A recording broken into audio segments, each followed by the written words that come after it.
Hi everybody, it's crazy. It's Monday and it's time for the UPBGE video of the week. Now, before I get started, gotta give a shout out to my trusted because you guys rock. To my crazy fam, I love you guys.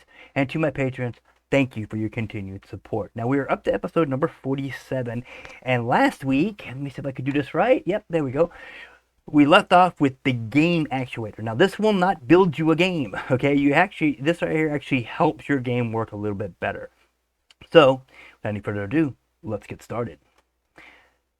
The Game Actuator concentrates on top-level functions you can perform on each game. Its options are start, restart, and quit this game. Load and save game logic.globalDict. Okay, and I'm going to switch over to there. Okay, so as you see, they're right here. Start, restart, quit, save, and load to Global Dictionary. Now, they didn't have this on older versions of BGE and UPBGE, but you actually have screenshot. Okay, so in 2.79 you can do screenshot. I believe it was 2.76 they actually started with the screenshot, but I'm not sure. Let me know in the comments or hop on over to my server and let me know. Okay, so let's continue on. Start game from file, that's this little guy right here, will stop the game and start or load the new file.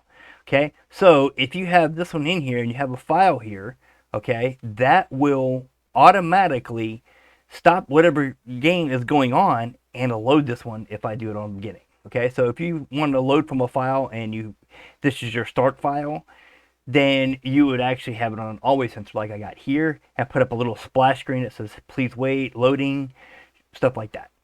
Okay, Blender will go through the whole process of loading a new file and converting the data. That may produce some wait time, where the whole game, shaders included, seems to be frozen.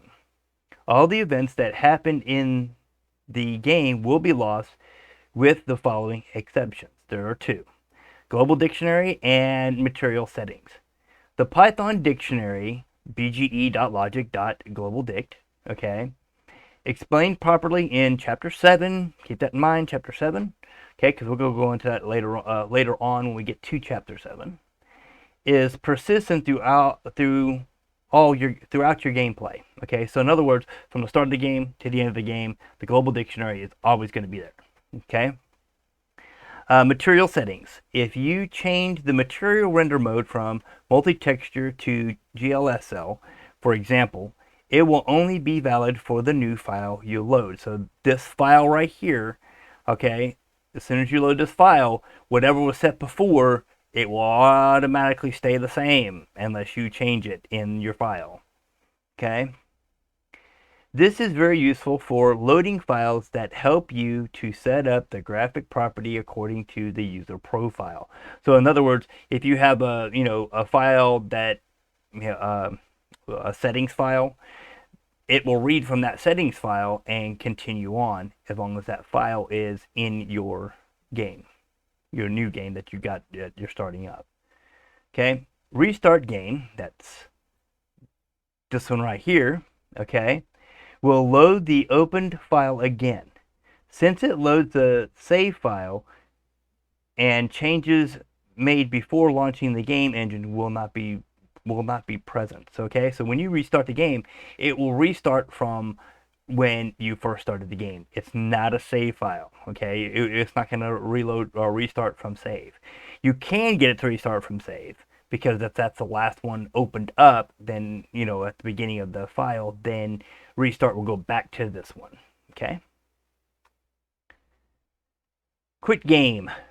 Okay, quit game works the same way as if the exit key is pressed. The escape key is the default. This can be changed in the render panel. Okay, you can change this over here in the render panel. All right, when combined with the proper sensor and controllers, this option allows the user to quit the game by clicking in a button in the game, for example. So in other words, you can have, like, if you press the square in the game, it'll exit out of the game. Okay. Load and save BGE dot, load and save and load and save, same one. Okay, to the global dictionary is only relevant if you are using Python scripts. Once you save the global dictionary, it will create a file in the same folder as your blend file with the extension .bgeconf, basically BGE config. Okay?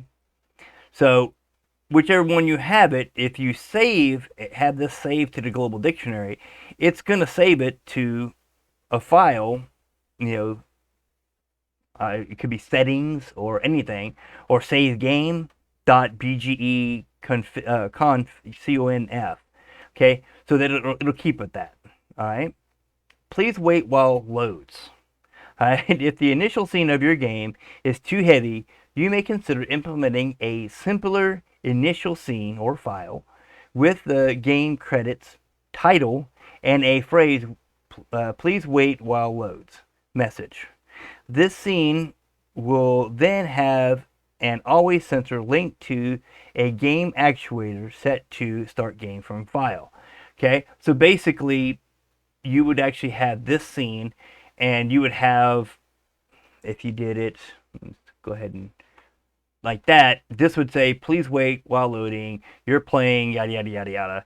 And this is what will sit in there if you have it set to that.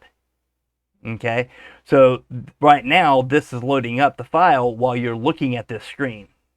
So you won't lose anything, and your players won't be annoyed with a frozen screen. Okay, let's see, where are we at? Yeah, we're right at about almost 7 minutes. So let's go ahead and do a small taste of the state machine. Why did the controller cross the road? To get to the next state. Bad dad joke. A state is a conjunction of actions to be performed by a game character.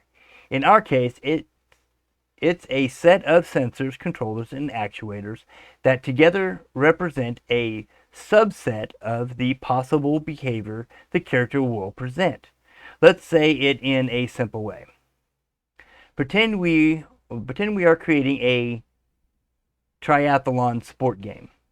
The triathlete will be able to swim, bike, and run during the course of the game. A real athlete doesn't stop to switch modalities, and neither does ours. Modalities? I don't know. Therefore, we need to make sure the game inputs, for example, keyboard sensors, collision detection, and so on, will result in different actions and interactions for each, well, whatever that one is, modality. Modality. For example, diving, jumping, crashing, and so on. The other thing we must consider is the transition of the states. In our example, each modality or state is exclusive and sequential. They can't happen simultaneously and have a specific order to follow. The player will start swimming, then biking, and finally running. Although they are independent states, they can and likely will share sensors and eventually actuators. Okay, and they show us in the book, if you got the book, look at figure 3.52. You can see the pseudo-code bricks arrangement for the pseudo logic bricks arrangement for the initial settings of all three modalities. As you can see, the same sensor is linked to different controllers. Each one is a representative state and calling different actuators. Now I'm going to go ahead and bring it back up. Let's see. There we go. That's this right here. So as you see, it's hooked to an always. It's got different states, and each state does a certain thing. Okay, so there's some things that it does and some things that it don't. Okay. Oops. Oopsie. There we go. Okay. Although all the controllers and actuators are visible, the state 1, swim, is the only one that is part of the initial states. Therefore, any controllers from other states, for example, bike and run, will be disabled when the game starts. Indeed, sensors and actuators will only be active if the controller they are linked to are currently active. In our pseudo logic bricks, the actuator set to make the player float, a location constraint actuator, will be disabled automatically once the state 1, for example, swim, is demoted. Okay? This is the simplest way of using states. It's not the only one, though.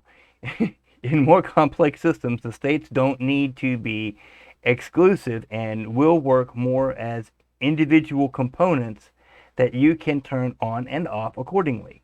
One of the important aspects of this system is that from a controller of any state, you can completely rearrange the status of all the other states, turning them on or off.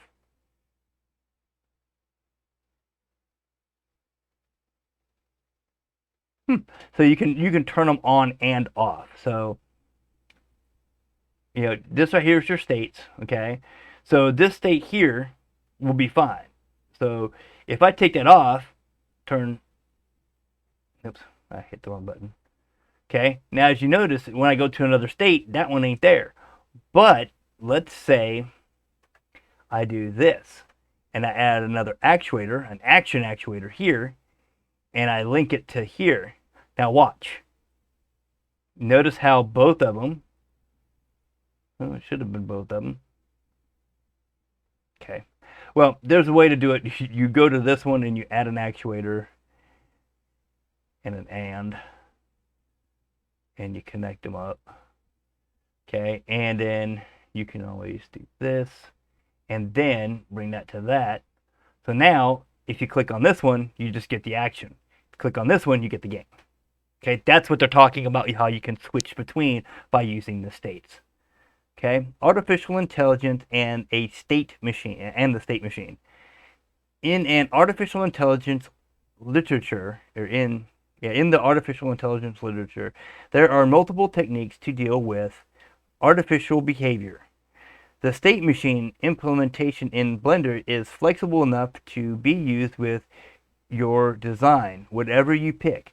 Two of your most popular systems, finite state machine and behavioral tree, can be implemented with the current features, and the other variations might as well. The state system can also be assessed through the Python interface for a pure programming control. So if you're into Python, there you go. All right, so I'm going to go ahead and leave it there. That puts us at about 13 minutes. We're going to come back next week. Let me switch over to this, if I can do it here. Nope. Where am I at? There we go. Okay, we're going to leave off with sharing the group instancing. Okay, so that's one of the other things that actually help out with Logic Bricks too. You can do sharing and group instancing with Logic Bricks. So what we'll do is we'll leave it off there. That is page 57. So keep that in mind and jot it down so that way you can do it next week. And let me kick back over to here. So that's going to go ahead and end it. And that was basically, the Game Actuator and working with a little bit of the state machine. So that's it so far. So we'll see y'all next week.